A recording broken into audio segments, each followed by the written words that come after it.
Okay, so if you're just starting out with your KDP business or you're looking to get started, then this could be one of the most important videos that you watch. Because this video is aimed at people that want to get started with publishing but don't have much money or don't want to put much money into the business to begin with. A lot of us, especially at the moment, don't have much money to put into Amazon KDP to get started. However, the good news is that you can get started on a very small budget. And in this video, I'm going to take a look at the steps that I've taken in the last 2 years to start my business from absolutely nothing and grow it to over $1,000 a month. Okay, so what you do need to remember is that this is a business and it doesn't matter how many sales you have in the end of the month or how much money you have on your Amazon account at the end of the month. What matters is your profit. So you could be putting a ton of money into ads or spending tons of money on having books made and seeing some return at the end of the month. But ultimately what matters is how much money you make at the end of the month. So making over $1,000 a month is perfectly realistic with a low budget business on Amazon. So when it comes to starting this business on a low budget, the first thing and the most important thing here is to don't invest too much money until you've learnt the basics. Okay, so Amazon doesn't owe you anything just because you've spent money. So if you're outsourcing work or having work made for you and you've spent a lot of money, it doesn't mean that's going to translate into sales. And for some reason, people seem to have the attitude that if you spend more money, then you'll earn more money. But if you don't get the basics right with this business, then you're not going to earn anything and you're not going to see a return on that money. And that's why it's such a great idea to start off low and then build up as you go along. Okay, so what are the basics when it comes to earning on Amazon? What are the key things that you need to focus on and practice and learn and get better at? So the first one and the biggest one for me and what I preach the most on my channel is niche research. Now, to me, your niche is pretty much everything. You need to go where money is being spent on Amazon. And you need to learn to identify what good selling niches are. And to be honest, it's not that hard once you start practicing it. Okay, so once you've found a niche that you're comfortable with selling within and you think it's going to make money, then you need to worry about your cover. Now, your cover is the first thing that people see when they scroll through Amazon's listings. And that's why it's so important that you have a good cover made. And by good, I mean effective, not necessarily a high quality cover that has all kinds of amazing graphics and drawings on the front, but it has to be effective. It has to do its job, and its job is to stand out and tell people exactly what they're getting from a thumbnail. So when you scroll through Amazon, so when people are scrolling through Amazon, they don't spend too much time looking at every single listing. They go to the one where their eyes are being dragged to straight away. So what you can do is come over to Amazon and just, if you're interested in, let's say, word searches, for example, you can just type word search in and then scroll through the first page and take a look at the covers that grab your attention right off the bat, okay? So as I scroll through here, the ones that stand out for me are the yellow ones. And these two here stand out to me because they have exactly what you're getting on the front cover in big, bold letters. And that's what that's what's gonna draw people's attention to these books, is big, bold words. And these aren't necessarily good covers. They're not, they don't have crazy good graphics on the front, but they do their job, and that is to be effective at grabbing your attention. And as you can see, they are ranked extremely well, which means they're making a ton of money. So one of the biggest mistakes that I made when it came to making my own covers was trying to be too fancy with the covers and try and put in lots of graphics and lots of fancy things, and then coming to the realization that I actually can't design things very well. And what's great about not being able to design things very well is that you don't actually have to have that skill. You just need to be effective in telling your customer what they're going to be getting as they scroll through the first page. And that's exactly what these type of books do here. They tell you exactly what they're getting. And also a big thing here for covers is the contrast between the text and the background. So for here, we can see yellow and red, yellow and blue. It stands out really well. And I'm going to be making a video on what I think are some great ways to catch people's attention with your covers. But for the sake of keeping this video short, just know that you need to practice making your covers look effective. Again, that's effective, not necessarily good, but effective.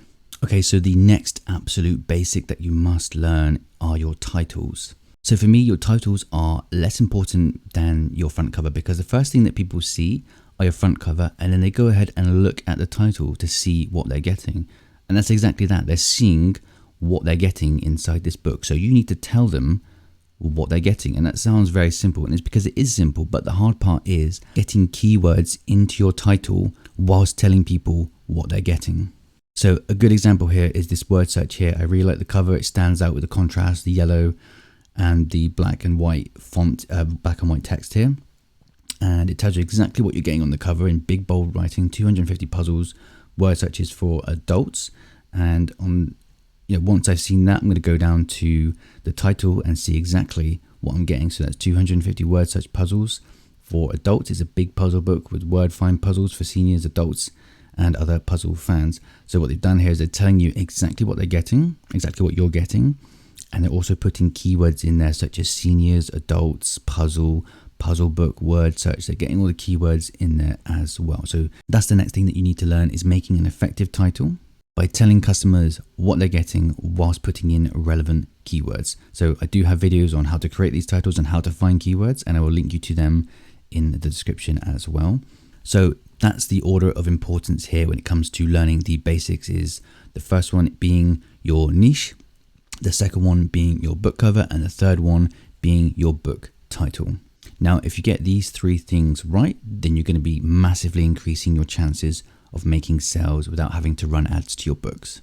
Okay, so and the last absolute basic thing that I want to get across in these videos is that you will need to, at some point, accept that you have failed with a book that you have created. You need to accept that you are new to this, you're not very good at it right off the bat, and that you will make mistakes and that you will make books that just won't make you any sales whatsoever. And this is just like anything else in life. It is just one of those things where the only way that you're going to get better is just by doing it, by practicing it and learning. Okay, so the next step with your low budget business strategy on Amazon is to start with low content books. Now, I'm not a huge fan of low content books. I do sell them and I do think they can make you some money, but I think their main purpose is to supplement your Amazon KDP income, and they also serve as a really good way to get started because it gets you used to learning creating listings on Amazon and going through the process above of creating covers, creating titles, doing niche research. And what's great about low content books is that since they're so easy to make, is that you'll be doing so many of them that you're going to be getting better at these fundamental things quicker, and you'll be practicing these things a lot. And if you're watching this video as a complete beginner and you don't know what low content books are, then feel free to browse through my channel and you'll get a good idea as to what they are. But it's just things that are obviously low in content, so line journals, for example, guest books, diaries, planners, things like that. But with low content books, I would not ever base my entire Amazon business around them. I think there are bigger and better niches out there to be had, but I do think this is the best way to start on a low budget because you can have these interiors made for these low content books for super cheap, around $2 to $3 per interior. And then of course, when you're creating the cover yourself, that's going to be absolutely free to do.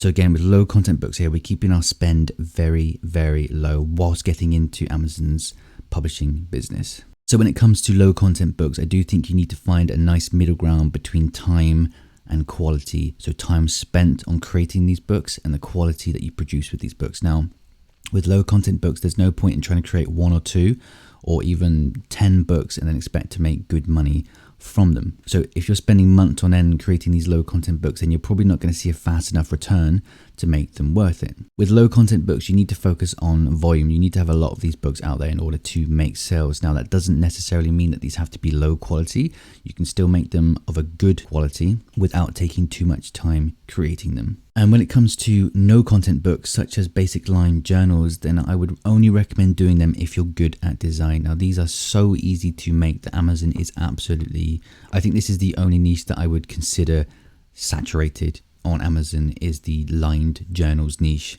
if you can even call it a niche. And I think in order to stand out in this marketplace for lined journals, I think your design for your front cover have to be really special. And now that's something that I'm not willing to learn myself. That level of design is something I'm not willing to learn, nor am I willing to spend a lot of money on a front cover for a lined journal when it comes to outsourcing someone else to create the cover for me. So if you're interested in low content publishing, then what you can do is just head over to the description and check out my Gumroad page where I give away a ton of free KDP niches that you can get started with. So there's a few PDF files in there that you can download, and one of them contains 100 niches that you can get started, which is absolutely free. The other one is a word search niche companion, which goes quite into detail about how to create effective word searches, what software I use, etc, etc. Now that one I think is just over $1 for that one. And then there's also another one which is on Boredom Busters, which are basically just activity books, and that one is absolutely free as well. So you can go and download all of these if you like, or just the free ones, and you're going to have more than enough niches to get started. So make sure you go into the description, check out my Gumroad page, and just have a look around and see what you're interested in there. Okay, so time to be a bit more practical with this strategy that I'm outlining here. So when it comes to low content books, how many books do I think you need to have up on Amazon to start making sales?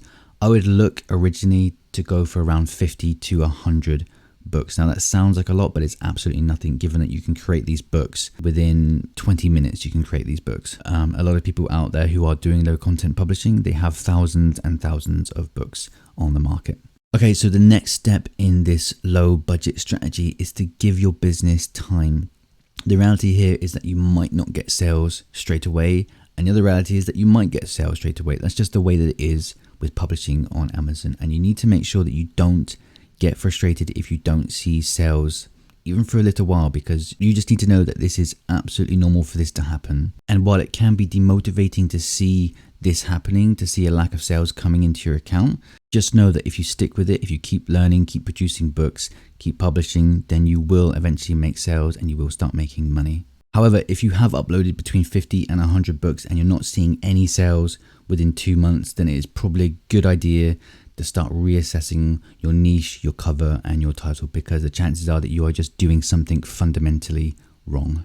Okay, and the next step for this strategy is to then start putting the money that you earn from low content books into slightly higher content books. So this is only when you've started getting good at making covers, you started getting good at niche research and creating your titles and finding good keywords for your books.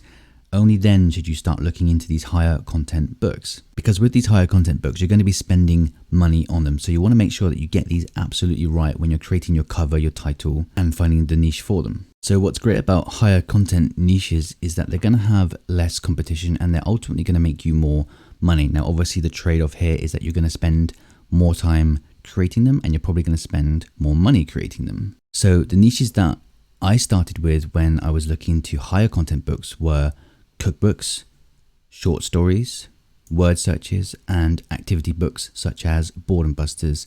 Now, again, if you're not sure what word searches and Boredom Busters consist of, then you can go down to my Gumroad in the description and download the niche companions for them, and they're going to give you a ton of ideas to get started with these slightly higher content books. And if I had to recommend one that you get started with, it would be word searches, because you can have a lot of these made with the right software and you can create the covers yourself for these. And again, there are a ton of sub niches within word searches that you can sell within. Okay, so that is pretty much the low budget strategy that I have outlined in this video. So you start off with your low content books, you look at spending hardly any money on creating these, you learn how to find your niches, do your covers and do your titles, and then you give your business time. And then once you've given it time and you started making some sales, then you can look into producing these higher content books, which will ultimately earn you more money per sale. And also these type of books, the higher content books, they'll stick in the marketplace longer, whereas low content books, they tend to fade away, or at least from what I found, after a little while, a lot of them will just fade away. And that's part of the reason why I don't want to push low content publishing too much, is because I think that you're constantly having to churn out these books every single month. And that's just not a way of, this is supposed to be a passive income. To me, that is just too much work to keep on uploading low content books and trying to find new ideas and create new covers. It's just tedious. I don't want to do that. My best-selling book isn't a low content book. I haven't touched it for 2 years. It doesn't have any ads being run to it. It is actually a cookbook, and it makes me around $300 to $400 per month every single month, this book. And that's because I did my niche research, I had a good book made, I had a nice cover made, and I didn't spend too much money on it.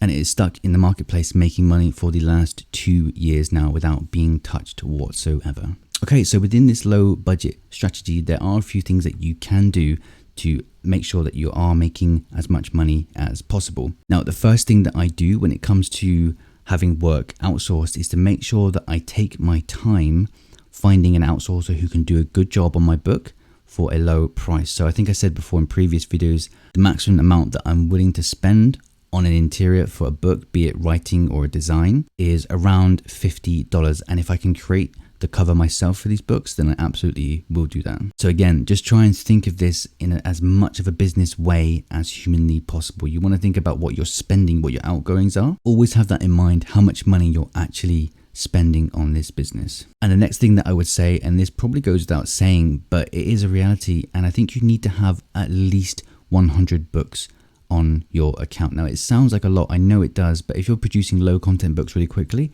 you're going to get that number up very high, very fast. And if you've ever watched any other YouTuber who's making money with KDP, then you'll see that none of these people have less than 100 books. In fact, most of them have way over 1,000 books on their account. And that's just the reality of publishing. Like, there's a huge percentage of your books just aren't going to sell very well. That doesn't mean that every single book you put up isn't going to sell. It will just mean that around 20% of them are going to make the majority of your income. They're going to be the ones that stick in the marketplace. They're going to be ones that people are attracted to, and they're the ones that ultimately make you most of your money. That is just the reality of publishing. And the next tip that I can give you, and I think it's another one that's quite obvious if you've done any sort of publishing on KDP, is to make sure that you publish your books in black and white and not color, unless it is absolute necessity that you do produce your books in color where it makes sense. But for the most part, do all your books in black and white, because the printing cost is going to be much lower. And if the printing cost is lower, then you're going to earn more money per sale. Now, obviously, if you're making something like a picture book, then yes, it would make sense to produce the book in color. But things like cookbooks, where sometimes you'll show a picture of the recipe, you don't need to have that in color. Like, it's going to cost you a lot more overall, and the pros really aren't going to outweigh the cons when it comes to having a black and white book made. Okay, so the next step from here, and this is the step that I'm currently at in my publishing business, is to look at testing ads with small amounts of money on books that are already selling. So this is going to be around 20% of your books. And for me, it doesn't necessarily make sense to try and send more traffic to books that aren't creating sales on Amazon. Now, for most of your books, you're going to be getting enough organic traffic to know if they are sellers or not. So it doesn't make sense to me to spend money on sending more traffic to these books that aren't selling organically. So Amazon is a buyer's marketplace. People come to Amazon to buy things. They don't really need much more encouragement. If they don't want something, then they just don't want something. And if your book isn't selling, then the chances are that people just fundamentally don't want your book. So it makes no sense to run ads to those books. However, the 20% of books that are selling well on your account, you can start testing with small amounts, as in $1 to $2 per day. And then once you're at least breaking even with your ads, only then can you start scaling your ads, as in how much you spend per day on the books that are selling well for you. Okay, so that is the absolute basic strategy that I use, and I would recommend that people use when starting a low budget Amazon KDP business. So if you are interested in getting started, then you can check out the resources in the description for this video below. And I'd highly recommend you go over to my Gumroad page at the very least and download the free PDFs from there. So that's going to give you a ton of information on niches that you can get started with. And it's going to start giving you some good ideas as to what direction you can take with your Amazon publishing business. Okay, so that's it for this video. If you think that this is a good strategy for publishing on Amazon, then go ahead and like the video, subscribe as well. It really helps me out, and there'll be plenty more on the way very soon.